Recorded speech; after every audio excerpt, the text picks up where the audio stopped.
Hola, mi nombre es Alexandra Zamora y quiero darte una cordial bienvenida. Muchísimas gracias por visitarnos. Hoy vamos a estar continuando con el estudio en el Evangelio de Juan. Continuaremos en el capítulo 6 y iniciaremos en el verso 30. Así que quiero invitarte a que nos acompañes. Y si te gusta el contenido, a que te registres y le des un like a la campanita, le hagas clic a la campanita. Bueno, continuamos con el estudio. Bienvenido, bienvenida. Tenemos entonces otra conversación de Jesús con un grupo de personas. Eh, y nosotros vamos a estar hoy tratando de desgranar entonces este texto. El tema central aquí, o los temas centrales, podríamos decir que hay dos o tres. Porque de hecho es un texto que vamos a encontrar que hay mucha repetición. Por ejemplo, está la repetición de yo soy el pan de vida. Lo vamos a encontrar varias veces. Yo soy el pan de vida, yo soy el pan de vida. También vamos a encontrar que es un pan que viene del cielo. También lo vamos a encontrar. Y también yo los resucitaré en el día final. Vamos a encontrarlo varias veces. Y el Padre fue el que me envió. Entonces, es un texto que trae varias repeticiones, varios énfasis, y, y encontramos que es un texto bien importante dentro de todo el Evangelio, porque hay una de las afirmaciones más poderosas que encontramos en el Nuevo Testamento, y es lo que se llama yo soy. Cuando Jesús dice yo soy, hay como 7 frases que Jesús dice en el Nuevo Testamento que Él es. Una es, Él dice, yo soy la luz del mundo. Yo soy la puerta y nadie va al Padre sino por mí. Yo soy el pan de vida. Yo soy el agua de vida. Entonces, hay varios yo soy, hay 7. Y aquí vamos a encontrarnos con uno de estos 7, que es yo soy el pan de vida. Y esto lo hace sumamente importante y vamos a estar viendo el por qué. Pero todas estas declaraciones van apuntando a que Él está probando su deidad, que Él es Dios, que Él viene de Dios. Y son metáforas, como podemos ver, como la del pan, muy gráficas, ¿verdad? Para cualquier persona. Cuando uno piensa en el pan, uno sabe la gran importancia que ha tenido el pan a través de la historia y que tiene todavía hoy en nuestra mesa, en nuestros pueblos, ya sea el pan en una forma o en otra, pero el pan tiene una presencia en todos los hogares de Latinoamérica y del mundo entero, independientemente de donde viajes. Y el pan viene existiendo por siglos. Hay toda una historia del pan. Cuando yo preparaba este estudio, me metí a estudiar la historia del pan y es amplísima, ¿verdad? En cada país y de diferentes formas.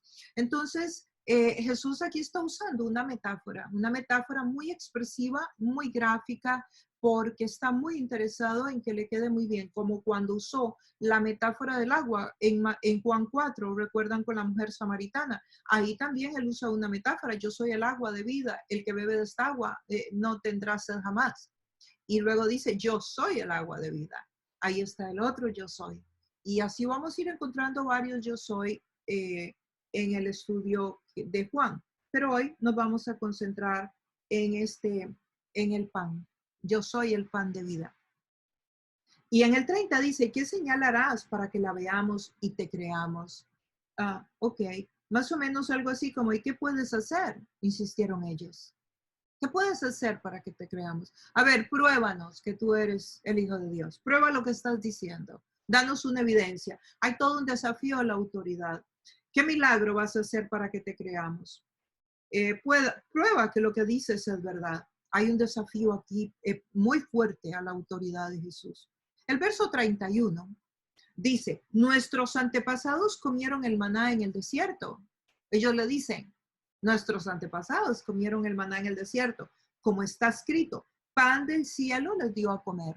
¿Qué es el maná? El maná era una cosita así diminuta que caía del cielo que Dios les dio durante la travesía en el desierto. Esa travesía duró 40 años. Y Dios les daba el maná en la mañana y eran unas cositas que caían con lo que ellos podían hacer el pan.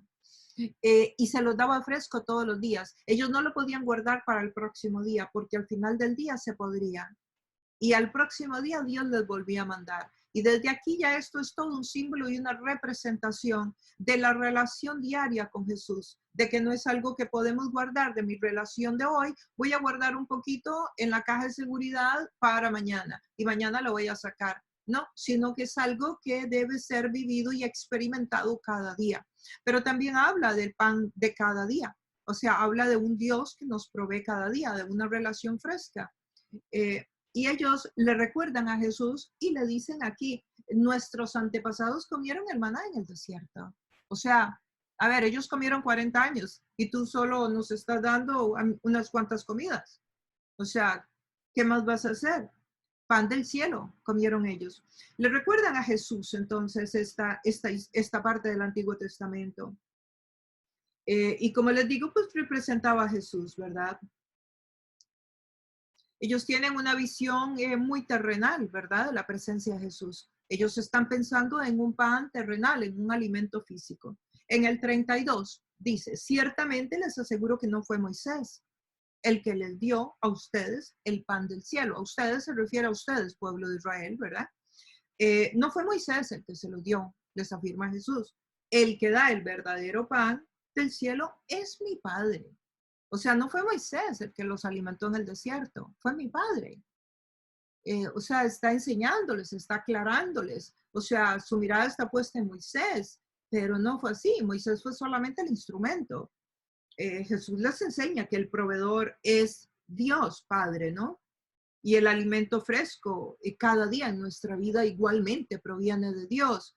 No proviene del predicador, ni del maestro, ni de la persona que nos enseña la palabra, proviene directamente de Dios. La persona que nos enseña la palabra es un instrumento en las manos de Dios, como lo fue Moisés en el Antiguo Testamento, pero el alimento propiamente que entra a nuestro espíritu viene de Dios. No puede ningún hombre dárselos a ustedes, absolutamente, ni a mí tampoco.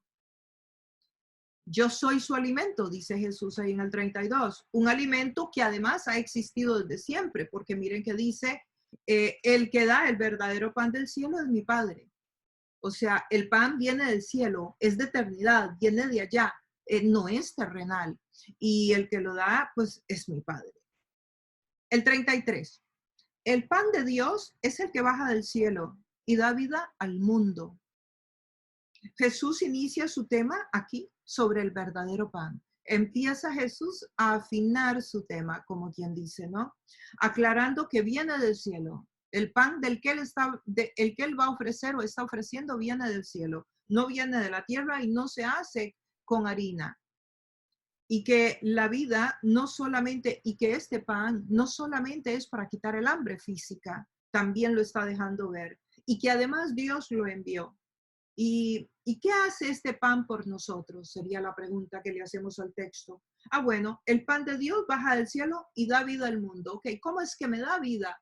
Bueno, me da vida porque me da la vida Zoe. La vida Zoe en el griego es una vida espiritual, es una vida que viene de Dios, no es una vida humana, es una vida espiritual, es una vida relacionada con eternidad. Y esto es lo que Jesús está hablándoles. En el verso 34, le preguntan, le dicen, Señor, le pidieron, danos siempre ese pan. O sea, siguen pidiendo pan físicamente. Tienen hambre además, ¿verdad? En el capítulo 4 del Evangelio de Juan, en este capítulo encontramos a la mujer samaritana, como mencionaba anteriormente, que también pide agua. Y Jesús le ofrece un agua de la cual ella no volverá a tener sed jamás. Sabemos que se refería a la salvación en aquel momento, ¿verdad? El agua. Ahora encontramos a este grupo de personas pidiendo pan. Pasamos al 35. Yo soy el pan de vida, declaró Jesús. Yo soy el pan de vida. Aquí está haciendo su declaración. Yo soy. Uno de los 7 yo soy que encontramos en el texto bíblico. Yo soy, declaró Jesús. El que a mí viene nunca pasará hambre. El que en mí cree nunca volverá a tener sed. El que en mí viene no volverá a tener hambre. Jesús declara quién es Él. Aquí Jesús está diciendo, yo soy el pan de vida. las multitudes que lo estaban siguiendo. Y él empieza a afinar su detalle para esas multitudes. Pónganse a pensar por un minuto. Esas multitudes escuchándolo con hambre y a Jesús diciéndoles, yo soy el pan de vida. O sea, lo que esa gente pudo haber pensado en ese momento. Palabras difíciles, palabras muy difíciles para estas personas. Bueno, decía palabras que inclusive podríamos decir que reducían a aquella multitud, que ya no iba a tener tantos seguidores, ¿verdad? Porque estaba pensando, Jesús estaba diciendo palabras difíciles, o sea, yo soy ese pan de vida. Entonces los estaba llevando a un nivel de profundidad mayor, a un nivel de cuestionamiento, de que tenían que internalizar conocimientos nuevos que nunca habían oído, que no habían conocido. Es un tema totalmente nuevo para ellos. Esto, desde luego, tiene que hacer que Jesús perdiera popularidad. Pero bueno, yo creo que la intención de Jesús nunca fue ser popular, porque si hubiera sido popular, pues no enseña este tipo de cosas, sino que enseña las cosas que la gente quiere oír, como que Él va a seguir dándoles el pan, como que Él va a seguir proveyéndoles. Ellos están buscando un bien terrenal, ellos tienen la mirada aquí, como posiblemente nosotros también. Y por eso es que a través del estudio de la palabra, del acompañarnos en este estudio, nos motivamos y nos alentamos a que pongamos la mirada más allá, que no nos conformemos, que esto no es todo, que hay mucho más allá, que los 100 años que vamos a vivir en la tierra, dice la Biblia, que es como flor de un día. O sea, que es nada comparado con la eternidad que vamos a tener.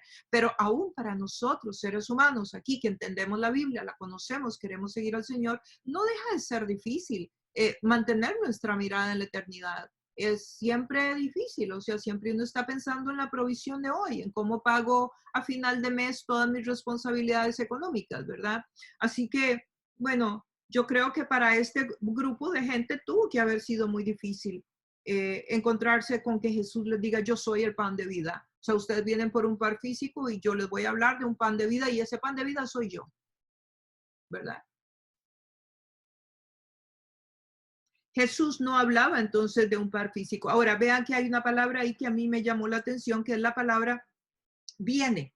El que viene nunca pasará, el que a mí viene, perdón, nunca pasará hambre. El que a mí viene, la palabra viene y luego encontramos en el mismo verso, y el que en mí cree, nunca volverá a tener sed. Hay dos palabras ahí claves, venir y creer. Estas dos palabras, bueno, son verbos, ¿verdad? Estos dos verbos tienen un significado muy profundo.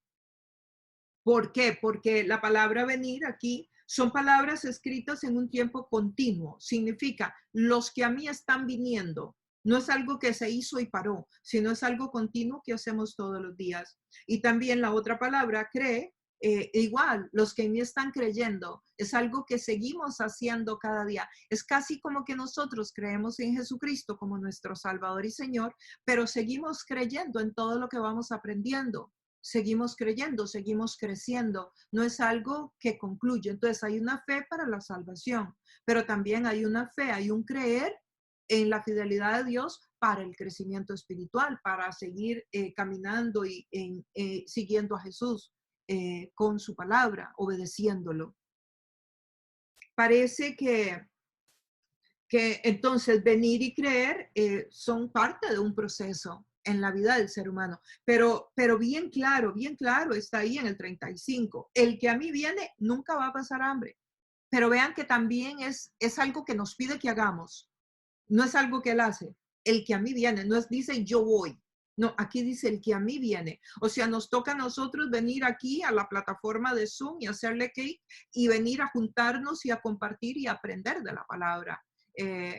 Dios hace su parte, Jesús hace su parte, nos pone a nosotros hambre. Cuando usted tiene hambre de aprender la palabra, la razón por la que usted puede estar aquí un miércoles con todas las cosas que uno tiene para hacer, con todas las películas de Netflix, con todas las noticias interesantes, con todas las actividades que uno puede hacer, para que uno esté aquí sentado un miércoles escuchando la palabra de Dios, es porque hubo un hambre.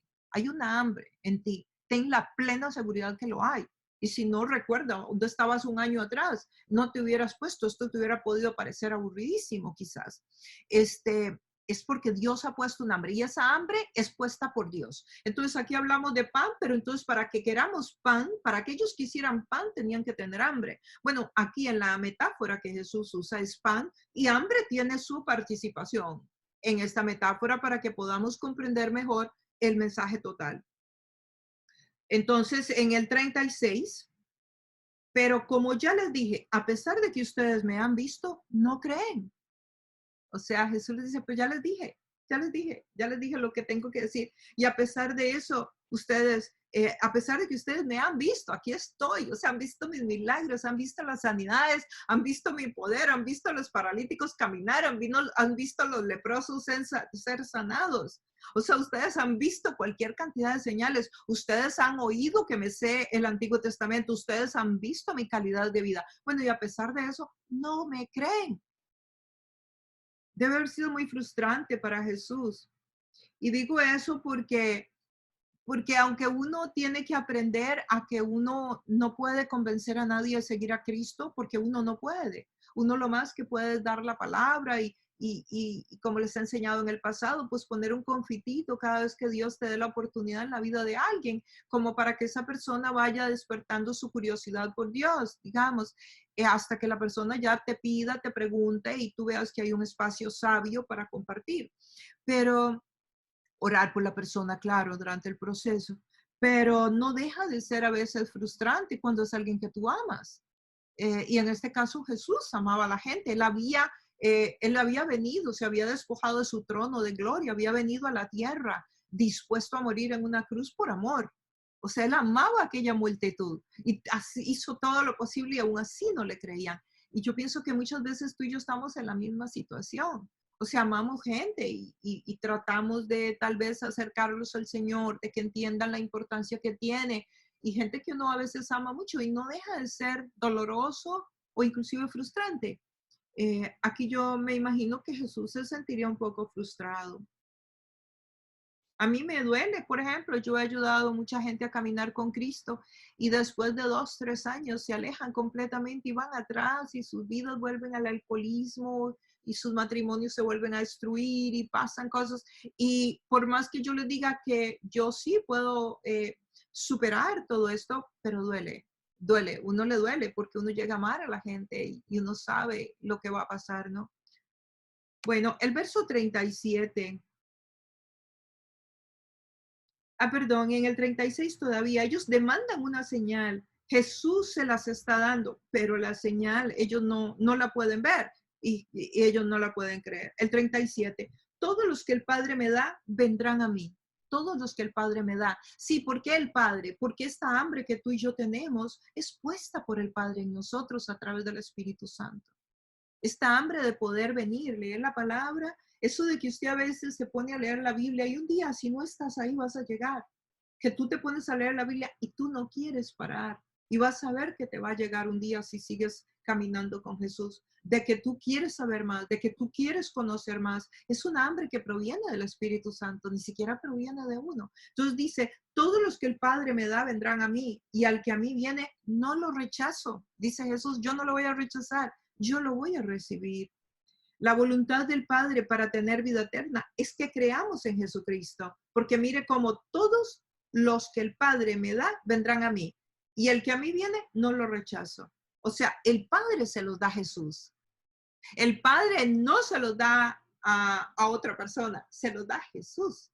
Dice, todos los que el Padre me da vendrán a mí y al que a mí viene no lo va a rechazar. Él no va a rechazar a nadie. Para venir, para cuando nosotros venimos a Jesús, pues es ayudados por el Señor, definitivamente. El verso 38. Porque he bajado del cielo, no para hacer mi voluntad, sino la que me envió, del que me envió.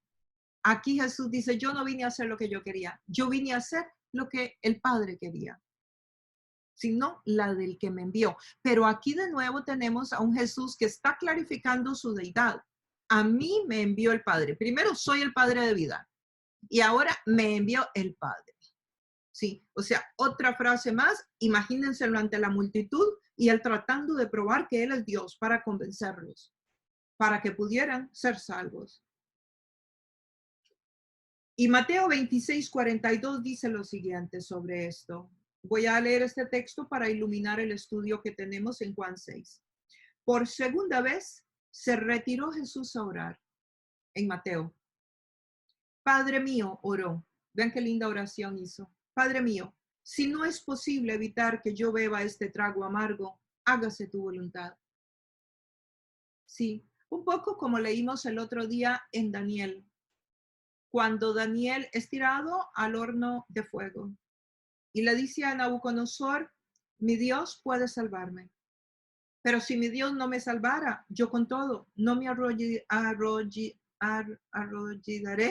delante de la estatua, ni de ningún otro Dios, sino que yo seguiré adorando a mi Dios. Bueno, aquí encontramos a Dios, a Jesús, más o menos diciendo, si puedes, pasa de mí esta copa. O sea, me parece un poco a Daniel, ¿no? Si puedes, pásamelo. O sea, si puedes, sálvame de los leones, sálvame del fuego, porque fueron dos oportunidades en que a Daniel lo quisieron tratar, lo tiraron con leones en una y lo tiraron en el fuego en otra. Pero que se haga tu voluntad, no la mía. Aquí vemos entonces que Jesús vino a hacer la voluntad de su Padre. El verso 39. Y esta es la voluntad del que me envió, que yo no pierda nada de lo que Él me ha dado, que yo no pierda nada, sino que lo resucite en el día final. Sí, que no pierda nada, que no pierda a nadie, sino que lo resucite en el día final. Ven qué interesante, Dios se lo dio a Jesús, Dios nos dio a nosotros a Jesús. Jesús nosotros somos de Jesús. ¿Por qué somos de Jesús? Porque Él fue el que muere en la cruz por nosotros. Pero Él es Dios, claro, ¿verdad? Pero aquí aclara muy bien.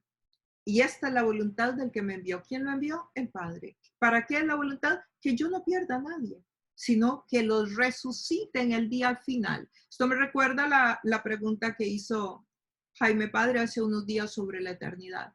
Que Él nos resucite en el día final. Sí, ven cómo va apuntando la eternidad. Y ven también ustedes como ya en este capítulo estamos entrando como en el caminito hacia la crucifixión.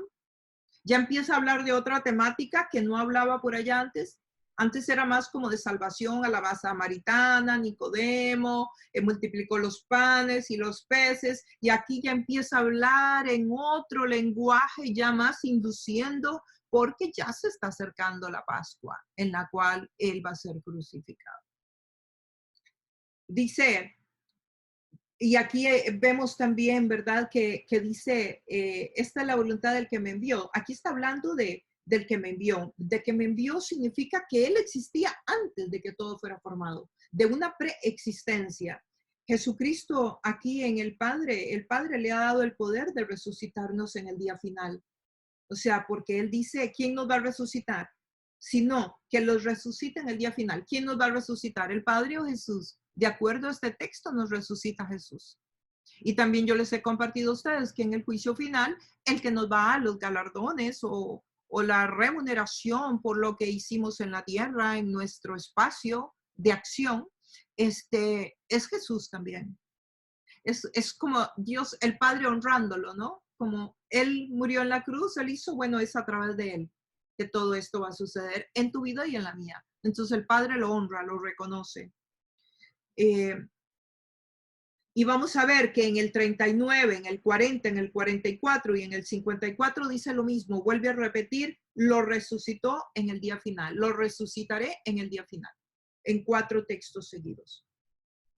Y ya nos empieza a presentar, además, este tema escatológico. Tema escatológico es todo lo que tiene que ver con los eventos finales, cuando todo esto es transformado y pasamos a una eternidad, pero ya no como individuos que pasamos a la presencia de Dios, sino que Dios hace un cielo nuevo y una tierra nueva. Que esos son temas escatológicos, temas que tienen que ver con el final de los tiempos ya para toda la humanidad. El verso 40. Porque la voluntad de mi Padre es que todo el que conozca al Hijo y crea en Él, vean qué interesante, conozca, todo el que conozca al Hijo y crea en Él, tenga vida eterna. De nuevo la palabra crea, crea, es una palabra que sale mucho en esta conversación. Tenga vida eterna y yo lo resucitaré en el día final, de nuevo el 40. El 39 lo menciona y ahora en el 40 de nuevo. Habla de eternidad. Si ven como si Jesús quisiera quitarles la atención del pan terrenal, de la provisión, de lo que nos da aquí en la tierra y ponernos la mirada en el más allá, y tiene sentido, porque miren, ¿cuánto hace que usted tenía 15 años?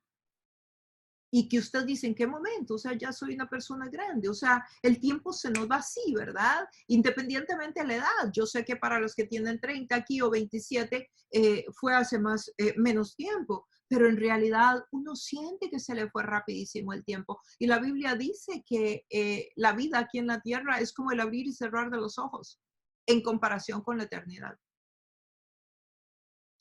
Entonces, habla del verdadero pan.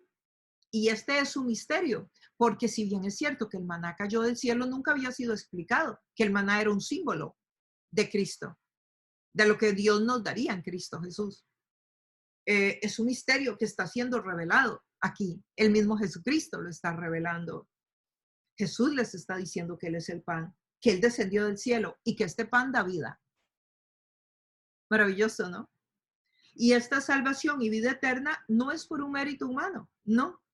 No, así como el maná no era ningún mérito humano, porque el maná se lo dio Dios a todo el pueblo de Israel. No fue que dijo, le voy a dar maná a los buenos y a los malos no. Le voy a dar, no. Tampoco es exactamente un regalo que Dios nos da a todos. Como Dios hace que salga el sol sobre buenos y malos, también hace que caiga lluvia sobre buenos y malos. Sí, son regalos de Dios para los seres humanos, sino que es un regalo inmerecido. Hay un requisito aquí que es bien interesante en este verso, porque dice, y crea, el que conozca al Hijo y crea en él, tendrá vida eterna. El que crea, sí. ¿Cuál es el requisito? El mismo que hemos encontrado en otros estudios anteriores, creer, creer. Y aunque sí, nosotros tal vez porque tenemos al Espíritu de Dios, porque hemos estudiado la palabra, porque conocemos y tenemos un rato caminar con Jesús, ya no nos parece tan difícil. Pero para mucha gente, el creer que Jesús es el Hijo de Dios, el creer esto es sumamente difícil, muy difícil, sobre todo para la gente que ha venido y que ha pertenecido a alguna fe, a alguna religión, donde la salvación se ha alcanzado por obras. Como podemos poner varios ejemplos, pero por ejemplo, imagínense cuando le hablamos a una persona que tiene un trasfondo musulmán, por ejemplo. O sea, es muy difícil, o a una persona hinduista, o a una persona budista, o a una persona atea. A ellos les cuesta muchísimo, eso les parece una fábula. Y yo creo que es muy importante que sepamos que viene de Dios. Yo puedo hablar con eso un poco de autoridad, porque de verdad que a mí el Evangelio, antes de que Dios tocara mi vida, no me parecía creíble. Yo no era atea, era, era peor que atea, porque ni siquiera era que había estudiado algo, sencillamente me parecía de verdad como una historia. Lo de Jesús y María y Virgen y Espíritu Santo, eso me parecía una cosa que no era para mí, honestamente. Entonces, me es muy fácil entender a la gente que le cuesta creer. Me es muy fácil porque yo estuve ahí. Y también me es muy fácil entender por qué Jesucristo reitera una y otra vez el creer. Dichosos los que creen con facilidad o los que creyeron con facilidad. Para mí, creí con facilidad, pero definitivamente creí en un día y de un día pasé a ser inconversa, a ser una persona no creyente o una creyente, pero fue por la gracia de Dios, no porque yo haya sido muy sensible. A mí Dios me cambió y ya. Entonces, esta salvación trae vida eterna y no es un mérito nuestro, sino que es una gracia de Dios y es por fe. Y ahí pues tenemos que pensar, bueno, entonces, ¿cómo van a creer? ¿Cómo van a creer otras personas a quienes nadie les ha hablado? ¿Cómo van a creer las personas del norte de la India, o de los países árabes, o de los países asiáticos? ¿Cómo van a creer si nadie les ha hablado? Y ahí es donde surge en el corazón de muchos, incluyéndome a mí, el deseo de servir a Dios en las naciones. Y como yo no puedo estar en un lugar todos los días, en el mismo lugar, ¿no? Lo que puedo hacer es motivar gente que quiera ir y hacerlo. Que es más o menos lo que hizo Jesús en la Gran Comisión en Mateo 28, enviar a que fueran por todas las naciones a predicar este evangelio del reino, bautizando en el nombre del Padre y del Hijo y del Espíritu Santo. Bueno, pues yo trato de continuar con ese mandato, enviando a otras personas. Juan 17:24 dice, Padre, quiero que los que me has dado estén conmigo donde yo estoy y que vean mi gloria, la gloria que me has dado, porque me amaste antes de la creación del mundo. Aquí está hablando Jesús de que Él fue amado por Dios antes de la creación del mundo. Y Él quiere que los que Dios le ha dado, que somos tú y yo y muchos más, estén con Él donde Él está y que vean su gloria, la gloria que me has dado, porque me amaste antes de la fundación del mundo. ¿Qué significa eso? Que vean todo el display, que vean toda la manifestación de lo que hoy tú y yo vemos como por un huequito, que veamos todo el misterio que nos sea revelado, que un día estemos con Él y quedemos perplejos diciendo, oh Dios, de esto se trataba. Eso quiere Él, que estemos con Él ahí y ahí vamos a estar. Y lo que hoy entendemos, me imagino que será nada comparado con lo que veremos, porque dice la gloria que tú me has dado. El 41. Los judíos comenzaron a murmurar contra él, porque dijo, yo soy el pan que bajó del cielo. Entonces empezaron a murmurar y decían entre ellos, ¿acaso no es este Jesús, el hijo de José y María? ¿No conocemos a su padre y a su madre? ¿Cómo es que ahora sale diciendo que él bajó del cielo? ¿De qué está hablando este hombre? No podían aceptar lo que Jesús dice. ¿De qué habla? Yo conozco a su papá, si es carpintero, si yo he trabajado con él. ¿De qué está hablando? Y Jesús, en lugar de echarse para atrás y bajar la temperatura al tema, lo subió y empezó a hablar más y su argumento, ellos argumentan, ¿verdad? Su argumento es que ellos conocían a su familia, pero Jesús empieza a subir el tono y lo vemos en el 43. Miren lo que les dice. Dejen de murmurar, replicó Jesús. Nadie, el 44 dice, nadie puede venir a mí si no lo trae el Padre que me envió. Ojo, miren lo que les dice. O sea, ellos están murmurando porque Jesús dice que Él es el pan de vida y que bajó del cielo. Ahora, además de eso, les dice, además, ninguno de ustedes puede venir a mí si el Padre no lo manda. Póngase en los zapatos de esos judíos. Nadie puede venir a mí si el Padre no lo envió. Y yo lo resucitaré en el día final. Y además habla de resurrección. Pobres judíos, les voló la cabeza. Nadie puede venir a mí si no lo trae el Padre. O sea, como quien dice, ninguno de ustedes va a venir en mí y va a creer si el Padre no lo envía. O sea, para toda esta gente, recuerden que ellos todos creían que podían llegar a Dios a través de la ley, a través de reglas, a través de religiosidad. Y Jesús les está diciendo, nadie, ninguno de ustedes va a llegar a través de sus esfuerzos humanos. Ninguno de ustedes va a poder a través de una religión. Ninguno de ustedes va a poder a través de la religiosidad, ni de las normas, ni de las reglas. No es así. Es a través de mí. Es a través de mi sacrificio. Es a través de mi muerte y de mi resurrección que ustedes van a poder ir al Padre. Y miren el énfasis que le pone. De manera que a ellos no les pueda quedar duda. Y además yo los resucitaré. El 45. En los profetas está escrito, a todos los instruirá Dios. Esto les dice Jesús. En efecto, todo el que escucha al Padre aprende de él y viene a mí. O sea, Jesús aquí les dice, pero ustedes deberían de entender esto. Está escrito en los profetas. Está bien clarito en los profetas.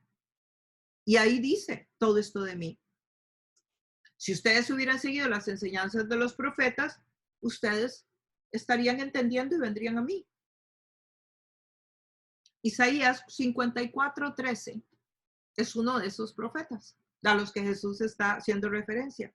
Y dice, el Señor mismo instruirá a todos sus hijos y grande será su bienestar.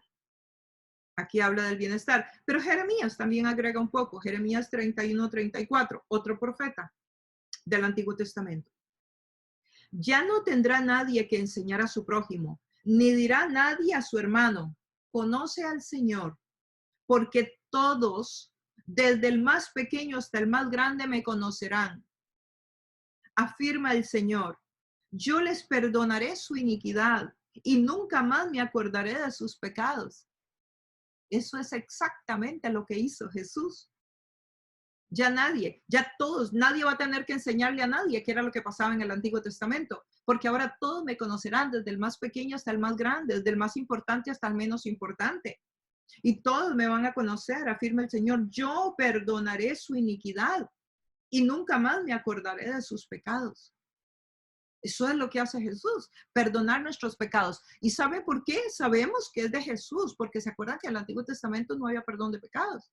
Recuerdan que había que matar un cordero una vez al año por la expiación de los pecados del pueblo.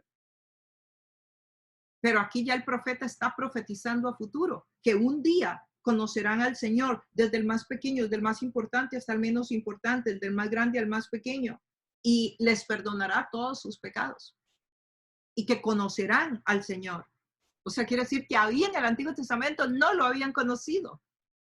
Y los profetas están profetizando, y estos son libros que el pueblo de Israel aceptaba en aquella época y sigue aceptando hoy, como parte de su libro sagrado, del Talmud. El verso 46. Al Padre nadie lo ha visto, excepto el que viene de Dios. O sea, nadie lo ha visto al Padre, solo el que viene de Dios. ¿Quién vino de Dios? ¿Quién vino de allá? Pues Jesús. Solo Él ha visto al Padre. Ciertamente les aseguro que el que cree tiene vida eterna. Ustedes tienen que creer esto. Y si logran creer, tienen vida eterna. Este pan da vida eterna. Nadie ha visto al Padre, solo Jesús. Nadie puede decir que fue al cielo y que vio al Padre. Solamente Jesús. La revelación de Dios es tan perfecta en Jesucristo que Él mismo dice que el que lo tiene a Él tiene vida eterna, porque Él es la misma revelación de Dios. Él es la encarnación de Dios. El 48. Yo soy el pan de vida. Aquí Él definitivamente deja bien claro que Él es el pan de vida. Vuelve a reiterar que Él es el pan de vida, que Él no es una criatura terrenal. Y así es como nosotros debemos siempre saber que Él es el que enseña la palabra, es su espíritu quien te está enseñando hoy la palabra. Yo puedo facilitar el tema, yo puedo traer una enseñanza, yo me puedo esforzar para hacer un buen trabajo, pero el que enseña aquí adentro, el que enseña ahí en tu corazón, el que pone el sello en tu espíritu, es el Espíritu de Dios. Es Jesús a través del Espíritu. Él es el pan de vida y no hay más nadie.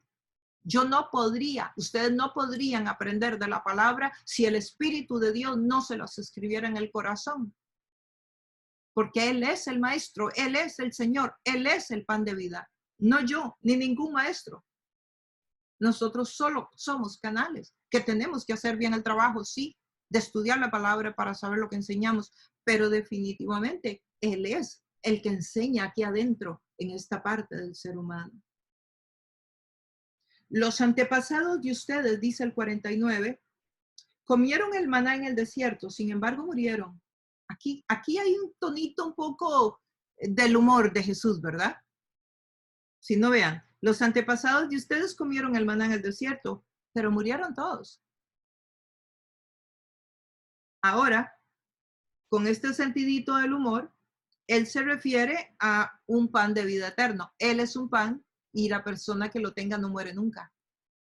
Y eso es lo que él está tratando de decirles. El 50. Pero este es el pan que baja del cielo. El que come de él no muere. ¿Ven cómo es reiterativo el tema? El que come de él no muere. Y esto me recuerda un poco a un compañero, a Oscar. que me dice que cuando estoy enseñando, repito, y claro, muy aprendido de Jesús. Miren cómo repite una y otra enseñanza. Dice, pero este es el pan que baja del cielo. El que come de él no muere. ¿Quién entra a vida eterna entonces? ¿Quién es el que entra a la vida eterna? El que come.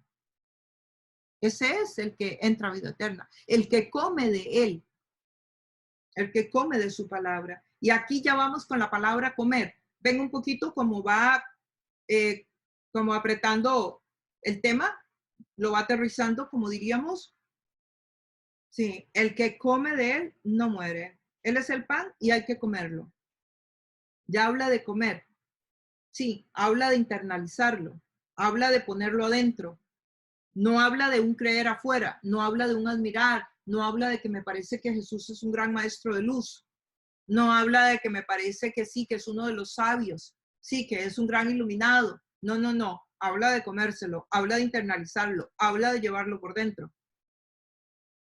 El antiguo pacto no proveía vida eterna.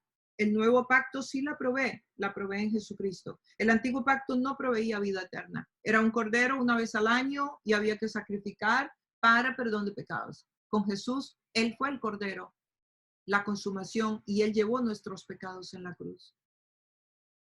¿Quién podrá entonces vivir para siempre de acuerdo al verso 51?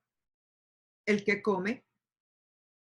Y lo dice varias veces. Dice, si alguno come este pan, vivirá para siempre. Y luego dice, este pan es mi carne. ¡Wow! Aquí ya va siendo así con la temática, con el tema. ¿Pueden ver? Nos va llevando hacia la conclusión. Ahora que hay que comérselo, ahora el pan, ¿quién es el pan? El pan es él y es su carne. Mi carne es la comida, de verdad. El verso 51 dice, este pan es mi carne, que yo voy a dar para que el mundo viva. Aquí ya está hablando de crucifixión. De una de las pocas veces que habla de la crucifixión, o sea, que de las primeras veces sería, que empieza a hablar de la crucifixión. Si comes de este pan y tomas de esta sangre, entonces no vamos a entrar a vida eterna. Si alguno come de este pan, vivirá para siempre.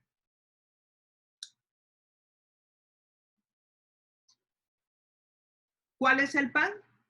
El pan es su carne. El 55, los judíos comenzaron a disputar acaloradamente ahora. Nos dice el 52. ¿Cómo puede este darnos a comer su carne? ¿Su carne? ¿Nos quiere dar a comer su carne? ¿Qué es esta locura? Este canibalismo. Ciertamente les aseguro, afirmó Jesús en el 53, que si no comen la carne del Hijo del Hombre ni beben su sangre, no tienen realmente vida.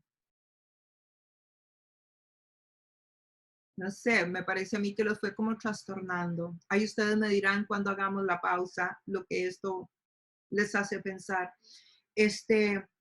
Ciertamente les aseguro que si no comen la carne del Hijo del Hombre ni beben su sangre, no tienen vida eterna. Así que encontramos que está invitando a comer la carne. Y ya está hablando de crucifixión, ya está dejando ver, ya está empezando a mostrar lo que va a pasar. Y aquí subieron el tono, dice, los judíos comenzaron a disputar, dice el 52, acaloradamente. Sí, ya no era murmurar. En el texto anterior que leímos que ellos empezaron como a murmurar, pero aquí ya la palabra en griego significa disputar, ya con palabras punzantes, con palabras más afiladas. Y subieron el tono entonces. Y Jesús aquí está hablando fuertísimo y está hablando un concepto completamente nuevo. O sea, está hablando de tomar su carne, está hablando de beber su sangre. Y luego el 54. El que come mi carne y bebe mi sangre tiene vida eterna y yo lo resucitaré. Y claro, usted y yo sabemos que no se trata de comer literalmente, puesto que Jesús ya no está aquí con nosotros. No se trata de comer. Se trata de vivir el sacrificio con Él, se trata de creer en ese sacrificio que Él hizo en la cruz del Calvario, donde su cuerpo fue molido y su sangre fue derramada como sustituto de aquel cordero que se le sacaba la sangre y su sangre era derramada. Ahora Jesús es el cordero y y que su carne fue molida por los latigazos, por los maltratos, por todo lo que vivió antes y durante la cruz. El que come mi carne y bebe mi sangre tiene vida eterna. Habla de nuevo de su carne, habla de crucifixión, habla de eternidad, porque luego dice, yo le resucitaré. Qué difícil, ¿no? Para mucha gente este concepto, para personas que no lo han oído. Qué difícil para los judíos creer que su Mesías iba a morir también. Recuerden que ellos esperaban a un Mesías político que los liberara del Imperio Romano, poderoso. Y resulta que ahora el que dice que es Mesías, pues creció ahí en el pueblo vecino, es hijo de un carpintero y nos viene a decir que además de esto lo van a crucificar, cuando era la peor muerte que podía existir en la época. No tanto porque era una muerte cruel, sino también porque era la muerte de más bajo nivel.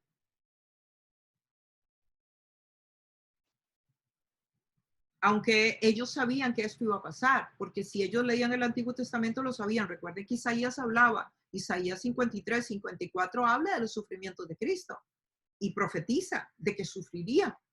O sea que no es una información que Jesús le está dando que no estuviera en varios libros del Antiguo Testamento.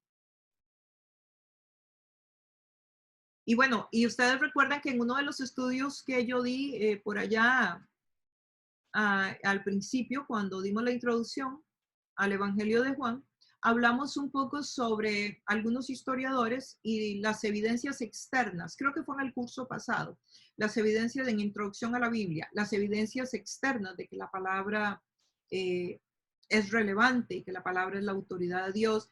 Y yo les mencioné a un historiador judío que se llamaba Plinio, que también era un gobernante romano, pero él era historiador.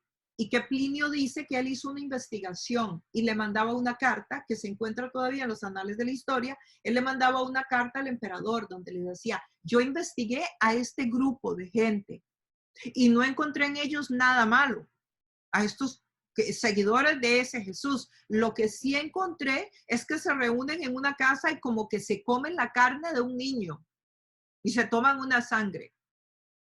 Y eso está en la carta de Plinio. Pero aparte de eso, no encontré ninguna falta en ellos, no encontré más nada. De hecho, se llevan muy bien entre ellos y tienen cosas y prácticas muy buenas.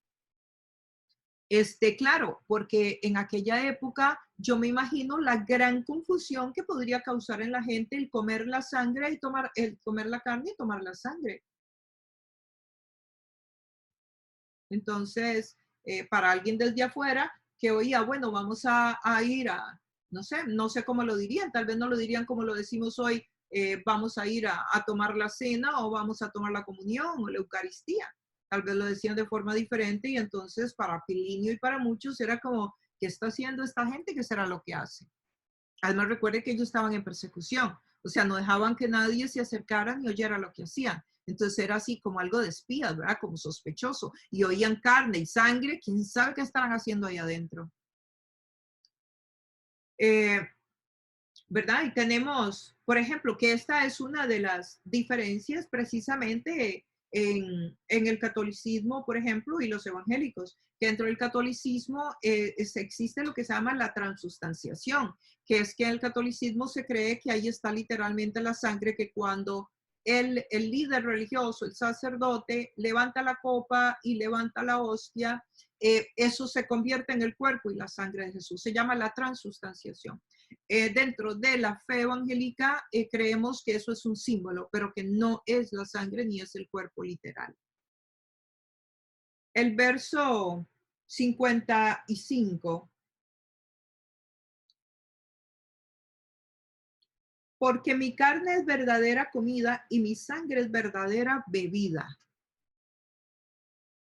Porque mi carne es verdadera comida. Si la carne nos nutre, la sangre, de acuerdo al Antiguo Testamento, nos limpia de pecado. Por eso se derramaba la sangre del cordero. Y como hablamos anteriormente, tuvo que ser una experiencia muy fuerte para los judíos que escuchaban. Además de que recuerden que parte de la tradición judía es no comer nada con sangre, ¿verdad? Ellos dentro de la cultura no comen nada con sangre y mucho menos tomarla. Y Jesús está hablando aquí de tomar la sangre. Entonces, es algo que contradijo mucho sus prácticas. Aunque sabemos que la intención de Jesús no era que tomara, era un simbolismo. El que come mi carne y bebe mi sangre permanece en mí, dice el verso 56, y yo en él. Ven, ahora dice que el que come la carne y bebe la sangre permanece en él y él en él. O sea, en las dos vías, permanece, vive en nosotros. Nosotros vivimos y se refiere aquí, el permanecer aquí, la palabra permanece en él y yo permanezco en él, es la palabra que se usa para una uva, cuando la uva está pegada a la planta. Es una analogía y esa es la misma palabra que se usa para hablar de la vid pegada a los pámpanos.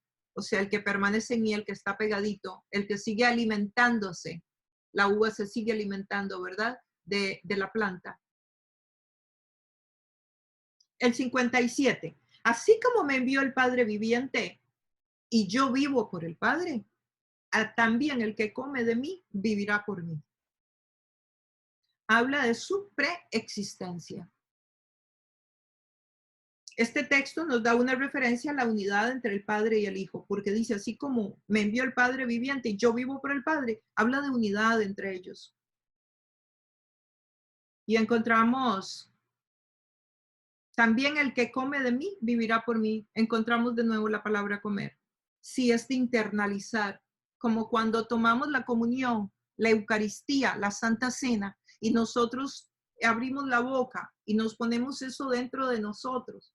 Ya sea que usted crea que es un símbolo, que usted crea que es real, nos lo ponemos dentro de nosotros en ese momento. O sea, eso se va para adentro. Eso es tener a Jesús adentro. Es que sea parte nuestra adentro, nuestro. Y la cena del Señor y la Eucaristía es un símbolo, ¿verdad? Que no es que vamos a comernos la carne literal. Este es el pan que bajó del cielo. Los antepasados de ustedes comieron maná y murieron, pero el que come de este pan vivirá para siempre, dice el verso 58. Este es el pan que bajó del cielo. El que come de este pan vivirá para siempre. Se refiere entonces a los dos pactos. Este es el pan que bajó del cielo y este es el otro que da vida eterna. ¿Sí? Dos pactos, el Antiguo Testamento y el Nuevo Testamento. Y él es un pan que ya existía y da vida eterna y resucitaremos con él, nos dice. Todo esto lo compartió Jesús, dice el verso 59, en la sinagoga. Les enseñaba en la sinagoga. Entonces, ¿cuál es el mensaje? Yo soy suficiente, dice Jesús. No necesitan ni acepto ningún esfuerzo humano para la salvación. Ningún esfuerzo. Deben aceptarme como el único camino. ¿Y cuál es nuestra participación? Dice que Él es el pan, que Él es la vida, que Él es la resurrección, que nos va a resucitar con Él. ¿Cuál es lo que nosotros tenemos que hacer? De acuerdo a este estudio, nos da 3 verbos. Venir, nos dice el que venga a mí. O sea, venir, buscarlo, hacer esta parte que estamos haciendo. Creer su palabra, lo que Él dice, y comérnosla. Entonces, cuando hablamos de comer, ¿qué piensas? ¿Yo podría comer por alguno de ustedes? ¿Yo podría tomarme este té por alguno de ustedes? No, es personal, usted tiene que alimentarse, es su comida, es usted. De hecho, no es una práctica que se puede hacer como que uno diga, comimos en grupo. No, cada uno comió, estuvimos en grupo, pero cada uno comió su comida, cada uno se nutrió con su comida. Es personal el comer. Igual es la relación con Jesús. Es personal. Nadie puede comer por ti. Nadie puede tener una relación con Jesús por ti y tú no la puedes tener por nadie. Entonces, yo dejo una pregunta ahí que sería, ¿cómo podemos tener vida eterna dentro de este cuerpo? Entonces, ¿qué es lo que hay que hacer para que la eternidad viva dentro mío y dentro tuyo?